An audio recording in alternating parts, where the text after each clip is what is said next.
మాటలు వాళ్ళ గుండెల్లో పెట్టుకుంటారంట, మారలేరంట అస్సలు వాళ్ళు. రేకాబేలు ఇర్మియా ఈ యొక్క రేకాబేలను తీసుకొచ్చి మందిర ఆవరణంలో నిలబెట్టి ప్రతి ఒక్కరిని అక్కడికి తీసుకొచ్చి ఆ మేడ గదిలో వాళ్ళందరినీ ఉంచి వాళ్ళతో అన్ని మాటలు చెప్పిస్తుంది. ఎందుకంటే వింటే ఒకవేళ వీళ్ళకి కూడా సాక్ష్యం వస్తుంది, వీళ్ళు కూడా ఏమైనా మారుతారేమో, ఈ యూదా జనాంగం కూడా దేవుని వైపు మళ్ళుతుందో ఏమో, దేవుని కొరకు వాళ్ళు బ్రతుకుతారో ఏమో అని చెప్పి ఆశతో ఈ దేవుడు ఇర్మియాని పంపి ఇర్మియాతో చెప్పిస్తున్న మాటలన్నింటినీ కూడా వాళ్ళు వింటుండగా, వీళ్ళు చెప్తున్న మాటలు వాళ్ళు వింటుండగా ఒకవేళ వాళ్ళలో మారు మనసు కనుక కలుగుతుందో ఏమో, వాళ్ళు యూదా జనాంగం వైపు ఉన్న ఆ తప్పుడు మార్గాలన్నీ కూడా తీసివేసుకొని దేవుని వైపు వస్తారో ఏమో అని వారి పూర్వీకులు చెప్పిన మాట ఏది తప్పిపోకుండా మారలేదంట. వాళ్ళు వారి యొక్క మాటకి లోబడిందంట. దేవుడికి మహిమ కలుగును గాక. హల్లెలూయా. ఎందుకు దేవుని మాటకు యూదా జనాంగము లోబడట్లేదని దేవుడు చింతిస్తున్నాడు. దేవుడికి మహిమ కలుగును గాక. ఎప్పుడు తాగమంటున్నారు ఈ రేకాబీలు, ఎప్పుడు తాగం, అసలు మేము తాగే ప్రసక్తి లేదు. దేవునికి మహిమ కలుగును గాక. హల్లెలూయా. ఎవరెవరు తాగరంట, దేవునికి మహిమ కలుగును గాక. హల్లెలూయా. ఎవరెవరు తాగరో ఒక లిస్ట్ కూడా పెడుతున్నారు వీళ్ళు. రేకాబీలు ఒక లిస్ట్ పెడుతున్నారు ఎవరెవరు తాగరంట.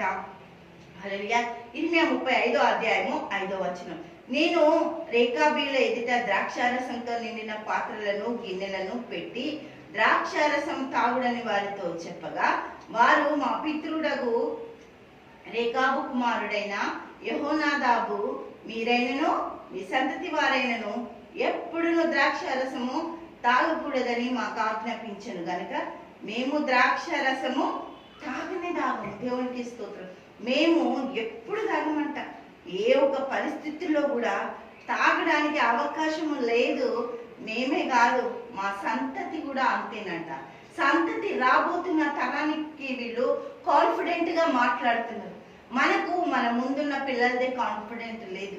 వాళ్ళు వింటారా వినరా కూడా తెలియదు కదా. దేవునికి స్తోత్రం. వాళ్ళు ఒక చెవు చెప్తే ఇంకో చెవును వదిలేస్తారు, వాళ్ళు ఇటు పిలిస్తే అటు పోతుంటారు.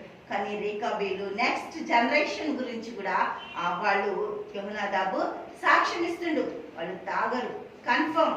హల్లెలూయా. దేవునికి మహిమ కలుగును గాక. తాగకుండా వాళ్ళు దేవుడి కొరకు జీవిస్తున్న జీవితాన్ని యూదా జనాంగానికి దేవుడు చూపిస్తుండు. చూడండి, రేకాబీలు పూర్వీకుల మాటలకు లోబడుతున్నారు, కానీ మీరు మాత్రము ఈ విధంగా దేవుని మాటకి లోబడట్లేదు. దేవుని ఎందుకు దుఃఖింపజేస్తున్నారు, దేవుని ఎందుకు మీరు బాధపడుతూ ఎప్పుడు తాగమంటున్నారు. తాగమంటూ ఇంకొక మాట కూడా చెప్తున్నారు, ఏమని? విత్తనాలు విత్తము, ఇల్లులు కట్టుకోము, గుడారాలలో నివసిస్తాం. గుడారాలలో నివసించింది ఎవరు? మన పూర్వీకులైన అబ్రాహాము, ఇస్సాకు, యాకోబు గుడారాలలో నివసించి దేవుని పట్టణం కొరకు వెయిట్ చేసిండ్రు. దేవుని రాజ్యం కొరకు పునాదులు లేని హల్లెలూయా ఆ ఒక గొప్ప పట్టణాలన్నిట్లో కూడా వీళ్ళు ఎదిరి చూసి పునాదులు గల పట్టణం కొరకు, దేవుని యొక్క పట్టణం కొరకు, దేవుని యొక్క రాజ్యం కొరకు, దేవుని యొక్క సింహాసనం కొరకు అబ్రాహాము, ఇస్సాకు, యాకోబు వేచి ఉండి ఈరోజు అబ్రాహాము దేవుడు, ఇస్సాకు దేవుడు, యాకోబు దేవుడు, నీకు దేవుడు, నాకు దేవుడు కదా. దేవుడికి మహిమ కలుగును గాక. విశ్వాసంతో నిరీక్షించిన అబ్రాహాము సంతతితో నడుస్తున్న మన యొక్క జీవితాలు దేవుని వైపు, ఆయన మాటల్లో, ఆయన ఒక క్రియల్లో, ఆయన యొక్క దృష్టిలో మనం ఉండి మనం సమస్తం పొందుకోవాలని దేవాది దేవుడు ఎంతగానో ఇష్టపడుతూ ఇర్మియాకి చెప్పి రేకాబీయులను తెప్పించి ఆ మేడగదిలో ఉంచిండు. దేవుడికి మహిమ కలుగును గాక.